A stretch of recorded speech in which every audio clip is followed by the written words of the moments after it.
Good morning, tubers. Today we're down on the MacArthur River again. It's early morning, about 7 o'clock. I'm going to go for a bit of a fish, but I'm only going to use hand lines this morning. I'm going to show you my basic rig. It's a running sinker rig, and I use a blood knot. Slightly modified, I go around the hook twice.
These are some of the basic lures that I use in the river. Got a squid jig here. We have a fizzer. That's an older lure, that bugger there. This is one of Reedy's lures, good for red bream. Similar to a gold bomber. Like that lure a lot. We've got a river rat here. Deep diver. I think he's about a metre or so. A couple of shad wraps in here. Popper. Some spare triple or treble hooks. These here are glow sticks. Sometimes I'll put those on a lure in the evening.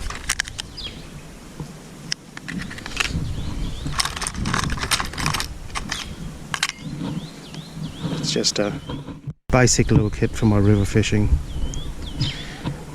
Berkeley knife, 50 pound, 80 pound. Up here in the rivers the fish get pretty big. And over here, this is my basic hook kit. So these I don't use so often, but they're a 4-0. These also I don't use too often. These are probably my favourites. Now they're a circle hook, a 4-0 circle. I think they're 5-0 actually, circle. Really good hook up, it usually lips the fish, and we'll use one of those today. And I'll tie on to a torpedo sinker. One of these. Without further ado, this is one of my lines I generally use down here, between 50 and 80 pound. Fish get a bit big here. So this one here is an 80 pound torpedo sinker. I don't like a large sinker, I like a smaller sinker, so that's a torpedo. I think it's like a number 2, I think. So you can see the general size. Alright, so running sinker. Actually that's an 8-0 there. And I usually use those on the reef, generally, but out here sometimes we get some big fish and yeah, I use them in the river sometimes.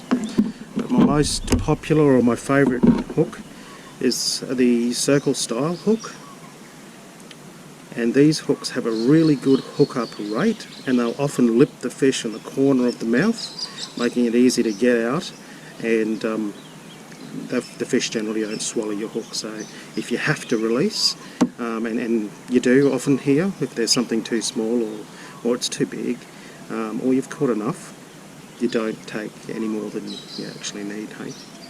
So they're one of my preference, and I'm just going to show you how I tie this knot and how I was taught when I was a kid by my father. So through once. Okay, we're going to come back around, we're going to go through again. Alright, So the idea is that you end up with a smaller loop, and I close the gap a little.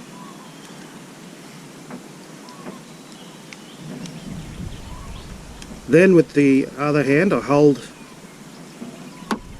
the line and I'll do twists.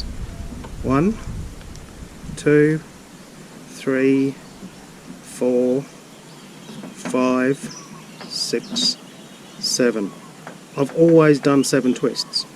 Now 7 twists double looped through, back through the both of them.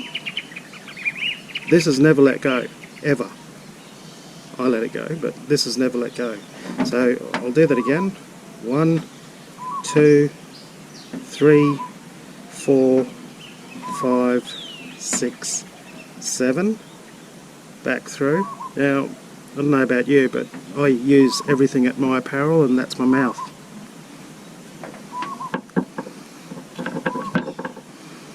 So I started off, and you can see the way that knot looks there. Don't pull it straight up if you're working with nylon.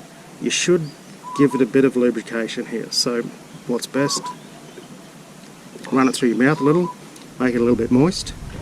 Again, pull it up a little bit tighter, pull that through, and then generally I'll spin the hook over and I'll grab it with my back teeth. Don't let go, or you'll end up lipped like those fish you're catching. So if you see that, that's nicely and uniform. That's pulled right up. It's nice and uniformed, it's pulled right up. That's a really strong knot. That won't let go. I have never ever had this break, ever. And I was taught this knot by my father, and it's still good today. There's no other knot I would use on a hook. You may have other knots that you've used.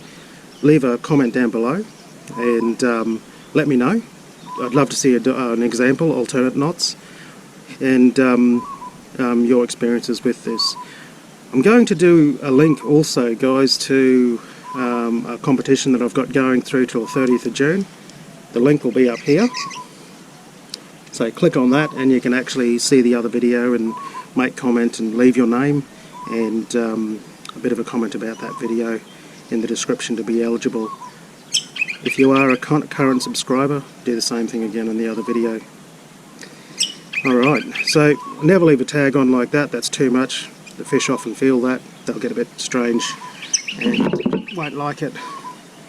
So I'll take the knife and I'll leave about 10 mils. Notice how I pull that away safely. So we end up with that. So that's a fairly safe hook, right? I guarantee it won't let go if you do it that way. Running sinker.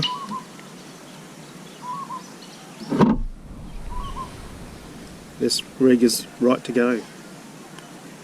Now, people have often asked about traces. I've used traces a bit, mostly on the reef. Sometimes in here I might put a trace on, but it's really rare. In actual fact, it takes too much time to do one up for me generally, and I'd rather get my line back in the water, especially if I'm in the river, unless I'm putting a wire trace on, but that's a different type of location, reef, rocky, whatever. Fish that cut your lures off or hooks off. So there's a few different ways you can tie your hooks. This is another rig that I set up earlier, but it's also got a running sinker, and I wanted to show you how you can tie these hooks. It's a little bit old school, this one, and I can't remember the name of this knot. Don't throw those little ends away, keep them and throw them in the bin when you get home. Okay, so I'm still going to use a running sinker, but this is another knot. Loop it over like so. This one I find you waste a little bit more line though, so it's not as easy to use. So loop it over like so. Probably don't need that much. This was old school before these hooks had holes through them. They had a little bit of a broader end. some of you old folk will probably remember how this is knotted. So you've got a looped end like so. So we're going to go around 9 times on this one. 1, 2, 3, 4, 5, 6, 7, 8, 9. Don't let it go. Go in through the top.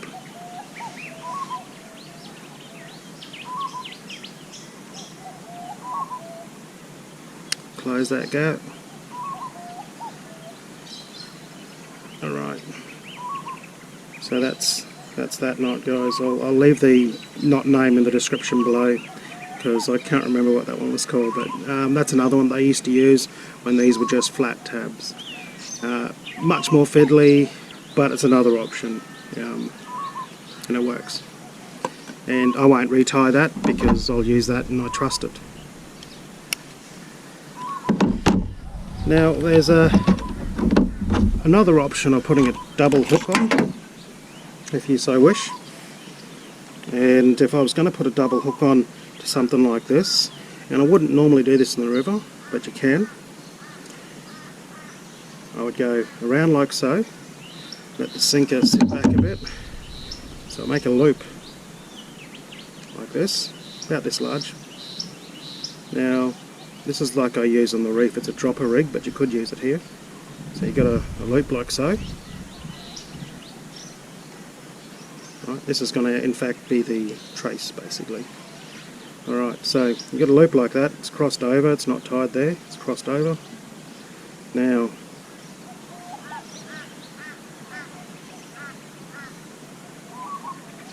here we go, 1, 2, 3, 4, 5, 6, 7, and that's where it was crossed over. And I'm going to go and grab the loop now and pull it through the middle.